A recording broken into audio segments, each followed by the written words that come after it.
Anong ganap sa mundo ng showbiz? Isa sa pinakamalaking media network sa Pilipinas, ang ABS-CBN Corp, ay nag-anunsyo ng panibagong retrenchment dahil sa patuloy na nararanasang financial struggles, kabilang ang pagbaba ng kita mula sa advertising at patuloy na pagkalugi.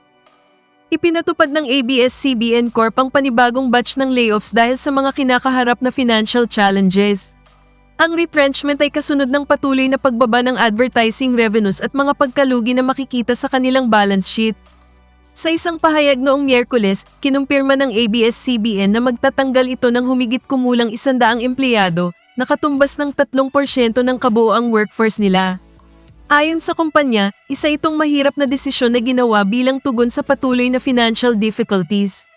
We are committed to providing those affected with full benefits and support and are deeply grateful for their many years of service to the company and to the public. Ayon sa ABS-CBN. Ayon sa ulat, inanunsyo ang layoff sa isang online meeting noong Martes ng hapon na pinamunuan ni ABS-CBN News Head Mary Ann Francis Torrell.